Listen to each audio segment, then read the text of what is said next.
détruire vie na ngai na laquelle yo livo wera son batu nyonso baza na monde ya wera son ya kisi ya wera son na Sylvie Mapata bo sacrifier ye muto akotisika bona na bamonde wana bakomo pesa ye ndako munene bakomo pesa ye basi olingo sala nini yo wera son naza moninga na yo te. Moi je suis pas l'ami des musiciens moi je suis Madame Serge na vidéo na lobby ke ex na yo ex mobile na yo Serge wera son na sani ni a initié ye na bakisi na ye bakisi ya ba chinois. Maman, pourquoi nous les Congolais tolinga ko déstabiliser ba? Est-ce que ozoposa ke wera son azana nous artiste moko reconnu na monde entier et puis reconnu na mboka na biso Congo? Donc oye ko insulter ba blo mo ya bongo, est-ce que ozo tenir compte ya marambo et ya après? Ceux qui ne l'ont pas mobile na yo bokeno na divorce te mobile asundola yo asundola bana mibale azo kipe ote akabela ko mbongo te apesa ka bana mbongo te ni pareil ya mbongo wana za kisi. Est-ce que wera mtatinda ki asundola yo wera mtatinda ki akabela ko mbongo te na yo na bana yo pour que ya ko traiter wera mutaba kisi? Et puis on va que ça la fille des deux autorités ya mboka na biso et puis toi-même tu es autoritaire ya mboka oyo. Oza ceux qui député maman. Si tu es député des fois n'importe quoi na carte ya média. Ba tia qu'on appelle na poste on na matière ni na mutu na yo. Pour mutu aza déjà mokambi o akambaka population ebele, il faut ça la matière na mutu na ye. Sagesse pas intelligence ces carte na ye. S'il y a quelque chose, s'il y a un problème, cherchez les concernés puis au soli na ye. Internet est un lieu de justice té. Internet est un lieu à tribunal té. Maman, en regardant la parole l'union sociale apparemment on dirait ta tête ne fonctionne pas. Ta tête ne fonctionne plus. Il faut qu'il y ait téléma. C'est pas normal. C'est pas normal. Alors le quoi a initié mobile na yo. Yo mais ça ba kiss non que nous récupérer mobile na yo. So qui c'est na maboko na yo. Si on parle de la business, si on parle de la propriété, parce que nous sommes au minimum, nous sommes à 31 ans, nous sommes maman a 57 ans, il a 63 ans, mon bébé a 31 ans. On dit tika pour pota. Peut-être mon père a souvent mis à mi bail de malon. Peut-être alors t'as moi au Tchad, les bandes sont mon habité. Na la bang. La bana basi mi balé na landa ka vie na yo bien, na landa ka pe vie à moi si na yo Sylvie. Sylvie Mapata yebisa mobali na yo albimisaka bwele na monde naza na ba information ya sur pe na yebi monde na bino boza na koya pe kuna na kolakisa ba papier nyonso ke naza na divorcé na tribunal te na kabwela Chimanga Serge sikoyo bino bo diviser ye problème ezate soki bokangie na monde na bino wana boyebisa ye apesa ngai document ya divorce légal naza mwana muke je n'ai que 31 ans. Nazo mérité de kovanda kananda kunga moko na bana neti mwasi mukole ya 70 ans kolingi mosala ngani yo wera sen yo na mwasi na mapata ya monene wana okanisi yo kobomanga yo ebi place nga naza nga bakisi na nga eleki oya yo keba na yo pe nazo yebisa yo ke ba chinois na kopelaka na bango très bien na kenda na Chine plus de 10 fois oyebi bakamini na kenda kosala na Chine te. Ça la très attention, ça la Aza mobile na yo, moi si azala na facilité to be na capacité nyo se rosa ke mobile ataba boyana, mobile azongela ye. Respect, komi kitisa. Soumission devant mobile. Au moins mobile so ka mona ko na berère, à moins que changer, a rejoindre sa mutema si on salini a rolimbisa yo bi bosongani. Yo mobile akima yo. Asundola ka bongo pas même bossa divorce. Aliyo comme oza charge en nyo so la tsamu ranson. Oye kofinga pena si deji mampata maman exaucé na gladi maman pasteur abadu maman boboto ate ya abadu pesa batu ba conseil na ndenge malamu okoti se na ba bêtise wana ozofinga pena yo maman mune wana maman pasteur na la kabina bino na yo na wera ba kisi na bino bo initier mobala ngo ya yo wana aza bébé abota milelo aza bona 5 ans to mona 3 ans oh maman boni beko ya quoi avec toi eza nini na yo wera zwa ki so to chande par exemple wera initié ayaki atoki na ndaku na ya memi eti na baloge wo allez kota a recommencer la diable et puis tant mon solo ba ke wera a initié mobile est-ce que tu as de preuves ceux qui aujourd'hui plainte oyo so ba porter wana ceux qui le wera apporter plainte na ba dire oyo solo ba okosamba ndeni est-ce que besoin de loko o l'état le mana ngako ka kosunga ko résoudre ngote ezali kama bolingo na kibondoki wana o l'état ko résoudre ngote mais toi tu incites ou personne qui mutaba kisi mutaba loge pas même cause la respect artiste na yo tu as dit qu'il y a quand même concert na mariage en 2016 a bête na mariage na bino même si respect on est ndeko ya ko bête na mariage na bino okoza na ngote sous ma belle salon luka bo bongisa bo sur la ndenga na kimia makambo leka ko ya ko insulter na média o ya ko benya mutu wa kiss na média aussi mana mama si dejima pata mama oza mwasi loko abino botonga kanda kute yeba place oyo ye oyende ko miluka makambo potoko totola yo na niveau 0 kende vraiment la télé mo yo kingai parce que makambo zulu ba olo makambo ça c'est inverse. Ça c'est vrai, là moi ça 31 ans au meeting et puis il sa vidéo et on me dit à ma bé moi ça kilo moi ça mon balo ça mbongo et puis moi si on me repose un mbongo ça ceux qui députés tous autoritaires ba boti na bemi ba ça autoritaire au les gars médias pour ta ceux qui va manjoli njonjo et on chata Berika Kabelo té on m'a remarqué à l'époque contemporaine 21e siècle au fia comme un Kabelo ceux qui a problème des fois ils ont un niveau mon bouillet on a parlé mais celui qui a propre et qui n'a bon botika molimo ya dito te pesa ba tu vala na bandenge na bango. Merci à vous sur internaute parce que moi je suis appelé un kanda.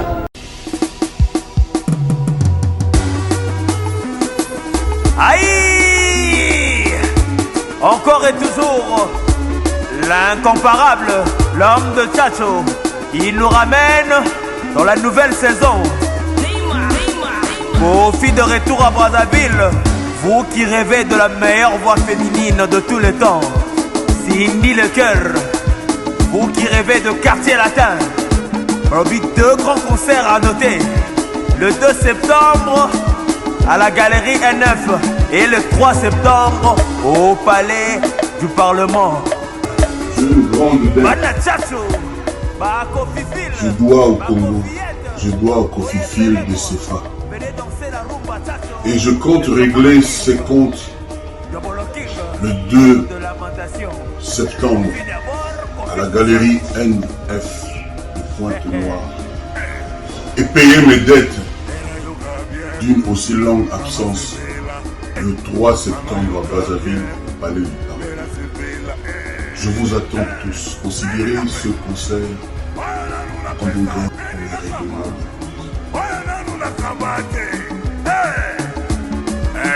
D'abord, le 2 septembre, Pointe-Noire. Confie encore. Le 3 septembre à Brazza. Bien la peste.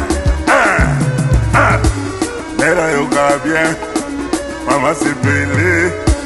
Mera yoga bien.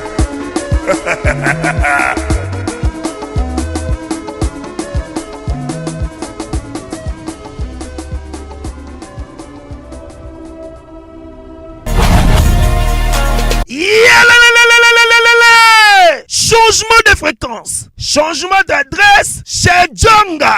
Bolela kitro, oh esika ya bino moko ezali te boyeba ke Djonga azuli bino solution. Azu esika ya ye moko akofandisa idéologie, esika oyo bakongole tout bakobanda koya kokutana na ndenge ya defuate. Chez Djonga de, chez Djonga de awa bokokuta biloko nyonso bolingaka ya kotumba lokola ntaba ya kitoko pe elengi, soso ya kotumba, ngulu ya kotumba, poaso ya kotumba. Esengeli koyeba ke chez Djonga de bafongolaka kobanda mokolo ya mardi ti dimanche. Awa nde sika ambiance ezali kolala, adresse eza kaka se moko. Chez Djonga de weekend boza deja ya kosepela po awa ambiance elalaka awa na ndenge ya defuate. Chaque vendredi bobanda kozwa Suzuki Luzubu 4x4 yende mutu akosepelisa bino na ndenge ya kosakana te, oza kulia, oza komela, oza kopina. Pe chaque samedi ekobanda kozala nde CNN Alligator na ba artiste mosusu bakobanda kosepelisa bino na makinu ya defuate na bakunga ya kosakana te. Et puis chaque dimanche sombele suka ya bisanga nde bokozwa les grands chanteurs Emile alias de Mingongo yende mutu akonde ko palola awa boko sentir betue ba ou différence yena.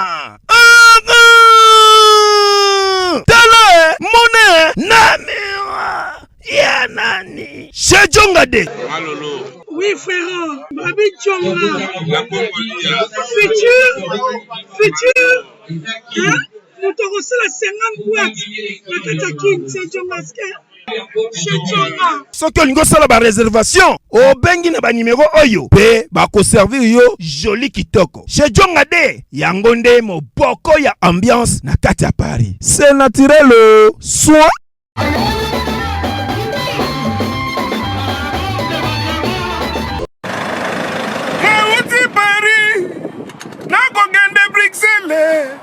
namona bango tosolola masolo nakoma na bundese balobi kende na tamtame yokofanana yekese aneo neo tamtame aneo Bidi esra yo na nyene yo le tam tam.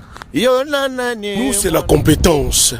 Et chez nous, du luxe et de la présence. Wifi au bord, c'est la classe. Ton coin d'Avutuka, tu es à l'aise, pépère. Dans ton cos, mais surtout, c'est Tam Tam Voyage. Aneo, neo tam tame.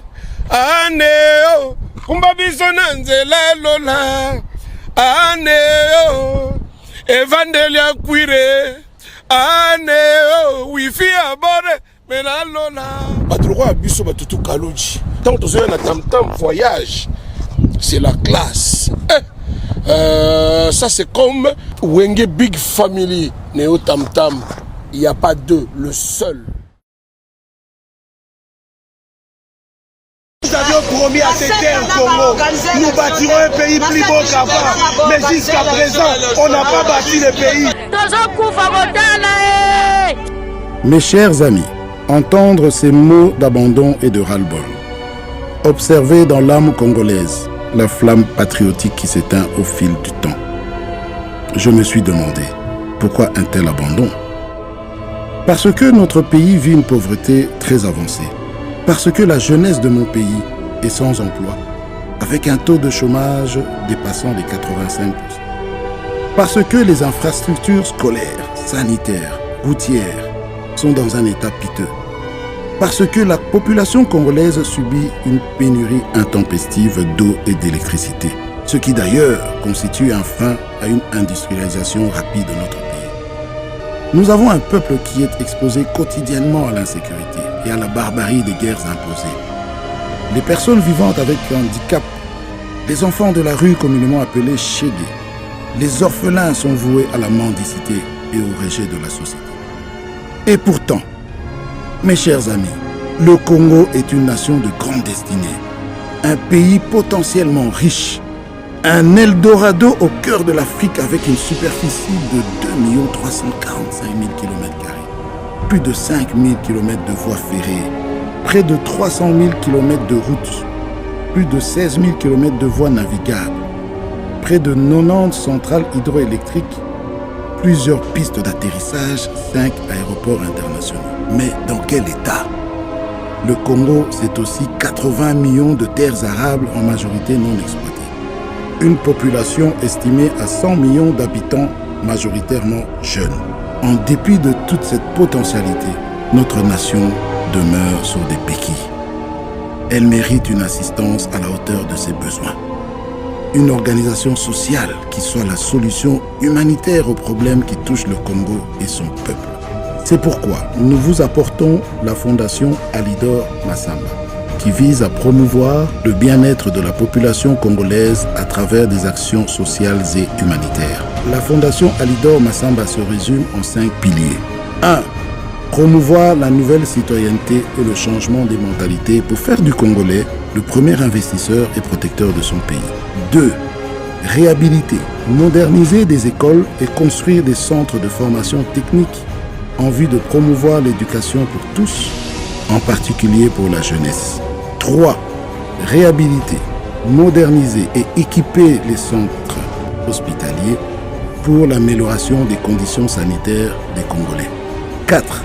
Promouvoir l'autonomisation de la femme congolaise par la formation et l'accompagnement à l'entrepreneuriat dans l'agro-pastoral, la coupe et couture et d'autres domaines techniques. 5. Promouvoir l'épanouissement de la jeunesse par la création des centres de formation sportive, l'encadrement et promotion des talents. Le développement du Congo n'est pas l'affaire d'un seul homme. Nous n'avons que le Congo pour nous défendre et le Congo n'a que nous pour le défendre. Il ne tient qu'à nous d'offrir à nos enfants un monde meilleur. Il n'y a pas de fatalité. Laissons derrière nous le doute et le désespoir. Mes chers amis, ensemble, avec le courage, la détermination et la foi, travaillons pour le progrès du Congo. Que Dieu bénisse la République démocratique du Congo.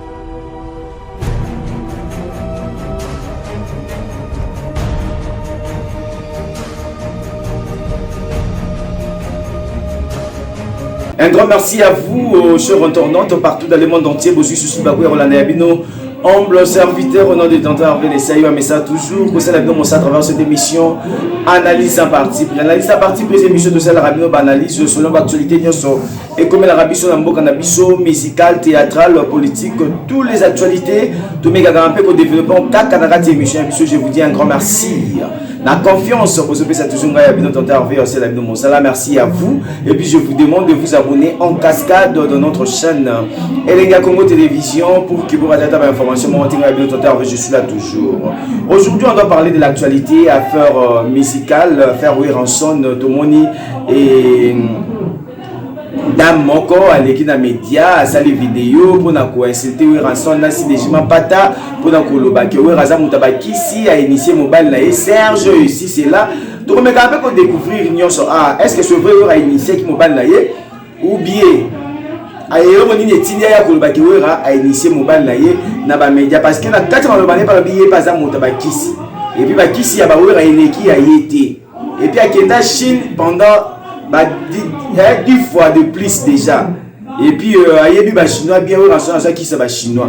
C'est qu'elle a dit, on a vu la vidéo s'il vous plaît, on a vu la vidéo et puis on a compris que la dame dans le bon on sait qu'il y a quelque chose. On doit parler ici, on doit développer pour que tout comprendre ni quoi ça s'est passé.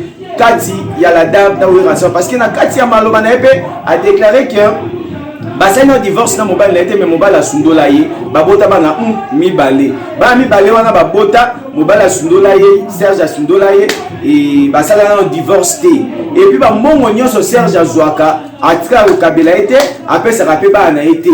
Cela veut dire que ba mongo Serge ba mongo ya kisi ko wera ça nini a initié. En tout cas, on doit développer. Je dis d'abord un grand merci à vous Tracy Belenga Pro de Motema Glody Diasuka. Merci à Lily de moi depuis Suisse, clin d'œil à toi Lily, depuis Suisse la passion beauté. Merci à mon vieux Sam Mankou pour le nécessaire, Sam Mankou pour le nécessaire, Sam Mankou pour le nécessaire, d'abord encore 3 fois parce que ça radio le Père, le Fils et le Saint-Esprit.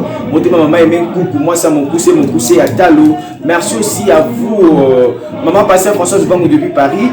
Église La Flamme du Feu, pendant la Flamme du Feu, n'a pas si non beau, maman Pasteur Françoise Bangou. Merci pour tout.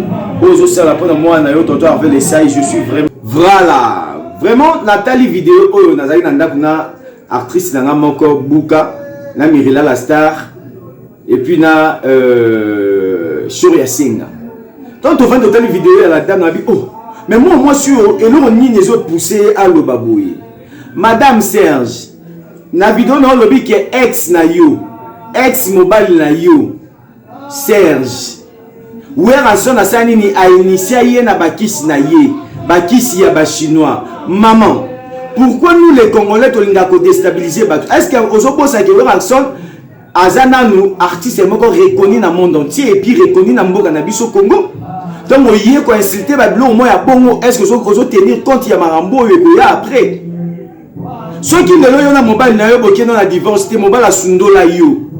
Asundona bana mibale azo kipe oté akabela kombo oté après ça bana mbongo oté il paraît ya mbongo on eza ekisi est-ce que oui ramtatinda ki asundola yo oui ramtatinda ki akabela mbongo oté na yo na bana yo pour que ya ko traiter oui ramuta ba kisi et puis on va que ça la fille des deux autorités ya mboka na biso et puis toi-même tu es autoritaire ya mboka oyo. Aux ceux qui députés, maman. Si tu es député, il faut n'importe quoi dans les médias.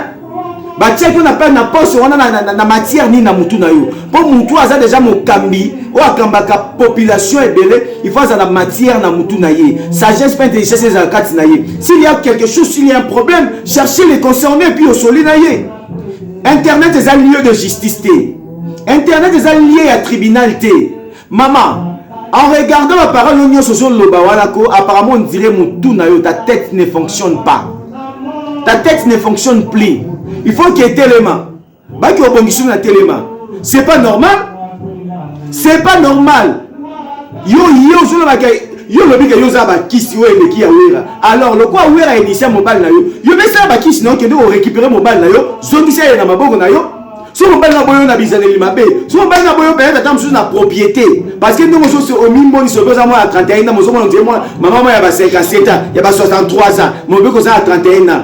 Obitika po bota. Peut-être mon père a zo moi na misa mi ba ele malongo peut-être. Alors ta moi ba ojana libanda zo mo na bité na la ndanga bango. Ale yo siko ye cause loba biloba parce que mobile na yo akima yo asundola ona bana. Bosa no divorce te maman. Ce qu'on a besoin de mobile na yo aza mobile na yo moi si azala na facilité to be na capacité nyo se rosa ke mobile ata ba boyana mobile azongela ye respect comme kitisa soumission devant mobile au moins mobile so ka mona ko na berère à moins que changer a rezoom sa mutema si on sa nini a kolimbisa yo pi bozongani yo mobile akima yo asundola ka bongo pas même bossa divorce aliyo comme oza charge en nyo so la tsango ranson oye ko finga pena si deji mampata maman exaucé na gladi maman pasteur abaduma boboto ater abaduma pesa ba conseil na ndenge malamu okotisi na ba bêtise wana ozofika même yo maman mune wana maman pasteur na la vie na bino na yo na wera ba kisi na bino bo initier mobile ngo ya yo wana aza bébé abota milelo aza bona 5 ans to mona 3 ans oh maman boni beko ya quoi avec toi eza nini na yo wera zwa keso to chande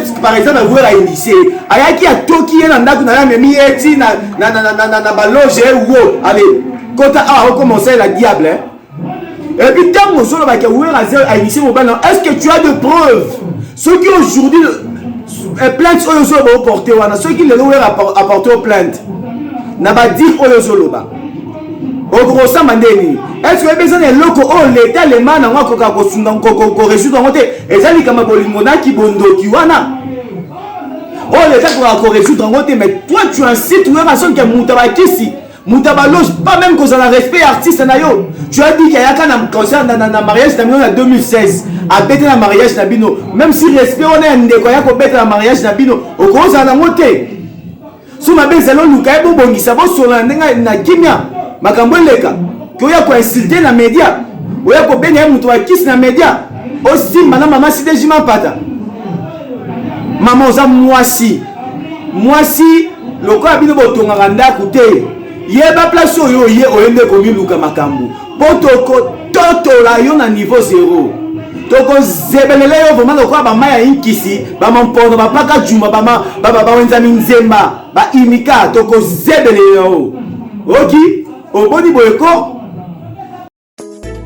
non mon message c'est quoi qui s'endako chef ma mère m'a passé l'un qui s'est passé ma fille de bateau sur la tête la seule qui soit timide la katia ba rouge wa bimela chef banda la bandi comme moi si ça fait inane chef ici là au monde beaucoup faka oyo biloko so boma bino ndila o lokola kisi ndako papa oyebi te que laboratoire mais médecine et c'est une solution ou de kala solution ignorant c'est la sayo omoni oyo signaliste suppositoire oyo signaliste comprimé on a ba hémorroïde voilà omoni désostérile oyo et ça pour la faiblesse sexuelle et pour la fragilité pour la basi et quoi aider ma casse mais borex ce que c'est traitement nyos tout il y a hémorroïde ndesiko yo ko banda ko pakulango ona nzoto abiso ba papa ce qui bon lingi on mesurer ba centimètre non avant banda ko pakula po mukolo ko sisa on ko mesurer les sous on ko mona que box toujours champion on comprend pas question nationale question okozonga esika mosusu na Congo kaka na laboratoire mais ya missile et puis esalami na banzete ya Congo banzete kaka ya Congo banzete mosusu te ya Congo nde mama na kosi ye pas trop kosi wana nda kununga Bores oyo mobali nanga sa ila Bores oyo soko na Bores o te mais mobali nanga to leso nga ya bubibe omoni ba kiso to présenter yo esalami na ba pharmacien congolais docteur Pichu Tondele yene savant mbote na biso bandeko ngai docteur Pichu Tondele naza pharmacien ya formation nazwi formation na université ya Kinshasa na faculté ya pharmacie et puis nasali ba master na niveau ya université Marien Ngouabi pe na niveau ya Canada na transformation des agro-ressources et puis préparation de cosmétiques thérapeutiques naturelles. Nazali ko œuvre dans laboratoire CRMTA ou ezali laboratoire MMC spécialisé dans la production ya ba phytomédicaments, c'est-à-dire ba kisi ya partir ya banzete na biso ya Congo. Bakisi nyonso oyo bozomona awa na CRMTA et subir ba essai toxicologique et puis ba essai clinique oyo ezosala la différence na biso na ba tradi parce que et subir quand même moi ba étude et puis bakisi oyo eza na CRMTA ezali homologué na ministère ya santé, c'est-à-dire ils ont la autorisation d'ouverture et d'abord autorisation il y a mis sur le marché au niveau ya mboka et puis libanda ya mboka.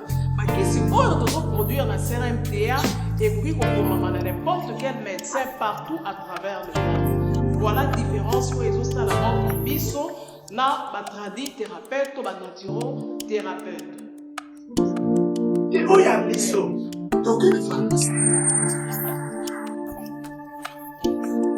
Awa na laboratoire mais ici, docteur Pichu Tondele, yene savant.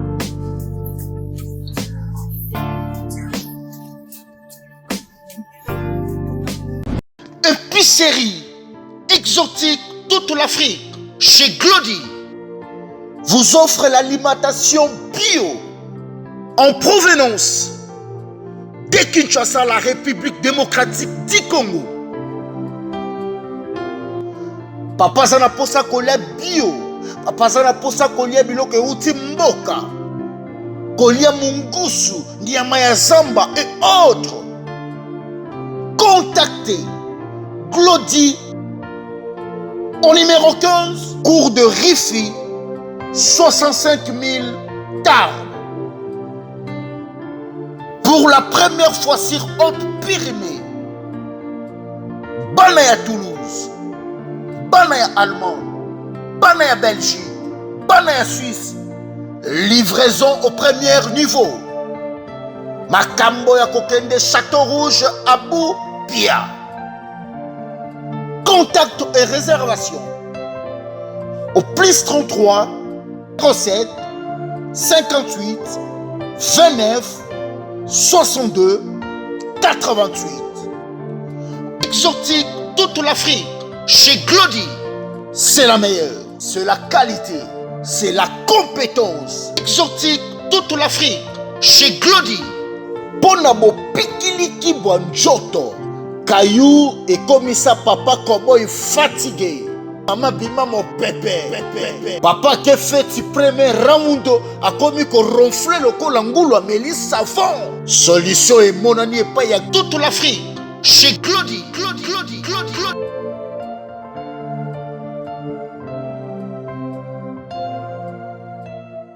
Yo moko nyonso wana siko okodeklara lisusu mpona nini botikaka kobebisa réputation ya bato tata ya bato ya bafer egola héritier wa Danabe Fabrigas depuis Boma Niance bajidete ba Bill Clinton ba Lebogar tala bana wera bimisa tala nguru ba sele Oscram tala bana ezate bana moso ya leba ba binombe ba eme ya alias ba munke tonga di la coste Papi Kakol tata ya Batouana et puis koko ya Batou ya Patrick Beckham l'œil de l'homme, un artiste complet Patrick Beckham. Koko ya Ibrator Mpiana, koko ya Bina Filé, monsieur Hugues. Yo ya ko déstabiliser, yo ya ko n'importe quoi pona ye. Et nous les analystes, nous les fanatiques, il y a bonne musique, de quoi permettre bêtise, surtout Alexa bêtise. Je te dis vrai.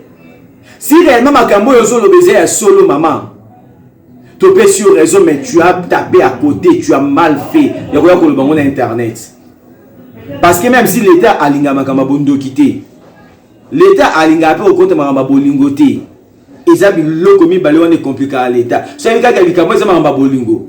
Alors, ça binoni beaucoup bon c'est un na bino ko pesa bino ba monde na ye kindoki aza de ndokité alors yeba ndeni ke makambo za kindoki ozoma tike pesa yo sa makambo yo suko matima kam no su yo moko ovimisa mo su yo moko papa ba to exaucer na gladi mo bala ba ta si dejima pata maman pasteur maman boboto maman ta pesa ba tout conseil maman ba ta terre na ye to yebi e kuna ba problème te oye ko finga yo kote moi sina munene wana sinema bana ndela la vie na bino ni de la vie abatu lo ndela yo moko mobala kimio asundo tam supo na mpobele kiyo ki mpuru ele kiyo ale yo comme la vie abatu ya yo ranson boni boyko maman oh c'est quoi avec toi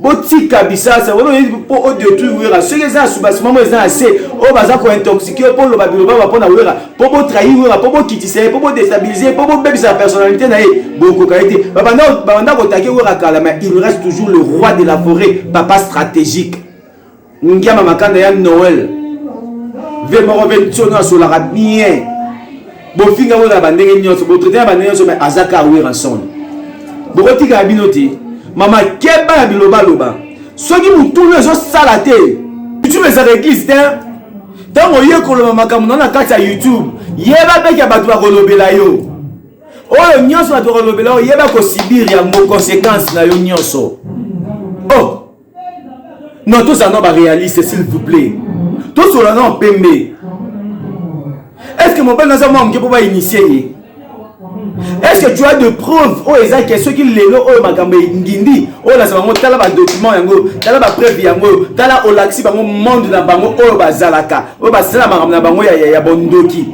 olaxi bango so ça besoin ko zongi ya mobile na yo ozo luka mobile na zongi là parce que atika yo abwa kisa yo yo moko lo wiki ala mno mbongo na ye akabela kaka bandumba veut dire que mobile lo bien mobala comme roboya ko kabela mbongo pour mobala kima yo ezaka na but mobala ko kima moi si pamba te jamais et surtout moi si oya bala pamba te mobala kima ka moi si na bizaleli to na ba acte o komi ko poser na ki impolitesse na nzoto solo na kibu salité ovani na mwana mobali moi so ko dégager odeur moya ya mbindo oko dégager odeur mambo mobali so asala atala yo kati perk ndeza ya mobala kima moi so ko bongisa fête ya mobali bien te papa moi asala fête malamu izate kwani obongisaka fête ya mobali bien te tant mobala ko bima à l'aise ataka ke moi sina ngao na bala ye fête na ya bongisa ngao bien te olela spécial passe na mikima na luka na fête côté mususu o mais il faut mitalat yo babala ya bakimi yo batiko na ma mi balé et puis nous avons divorcé. Maman fongo la mise sur soso là. Tika kobenga we ranson muta kisi parce que so yo lo bika yo za ba kiso eleki ya we ranson. C'est le bio so kozandenge moko. O mobala nga akota kisi pa asayela ngai asayela bandeko na mbango akabela ngambo te. Boke nga pe za ba kisi na bino eleki ya bino. Mais bah, qui sur le zèle, sur le bagage dans un ensemble, on peut comprendre. Mais tu as dit que ça a qui sur le qui a bango maman. Parce que au la nini qui va initier mon bal nous. Pour le monde de ça, maman bikodi. Il m'a déjà chétan 12 malais. Il m'a dit coucou. Kaka. Il y a vraiment la télé, moi qui n'aille. Parce que Makambo sur le Makambo, ça s'inverse. Ça s'inverse. Là moi ça 31 ans au meeting et puis il y a ça vidéo. Eh, on monte à ma bé moi ça kilo. Moi c'est mon bal où ça mbongo et puis moi si on me pose un mbongo ça ceux qui débitent aux autoritaires ba boti na bemi ba ça autoritaire au lieu que média bo ta suki ko manjoli njonjo au chata perika kabelo te on m'a ramené époque contemporaine 21e siècle au fia comme un kabelo so ceux qui a polé des fois ils na ba niveau mon bouyer on a parlé mais ceux qui a polé propre et qui nda bongo. Merci à vous sur Internet parce que moi je suis appelé Kanda. Dans la vidéo, on a qui Kanda. Je vous dis un grand merci et je vous demande de vous abonner massivement dans notre chaîne et Lengia Congo Télévision pour que vous rattrapez l'information. Merci à Tracy Mbelenga Prod. Motema ya Glody Diasuka, maman pasteur Françoise Banque depuis Paris. Église de la Flamme du Feu, merci à vous. Lily de moi, depuis Suisse, l'un à toi Lily, depuis Suisse Mbotenayo. Merci à Bouka Mastar, mon vieux Sam Bankou pour le nécessaire. Sam pour le nécessaire, Sam pour le nécessaire. Bon, votre offre parce que la radio, le Père, le Fils et le Saint-Esprit. Motema maman, aimé coucou, moi, ça m'a coussi à Talo. Lolita Moussa, bébé, vous nouvelle énergie depuis Australie. Merci à tout le monde, tous les amis de Tonton Harvey. Je vous aime beaucoup. Quant à moi, je vous dis déjà au revoir et on se retrouve au prochain numéro. Bye bye.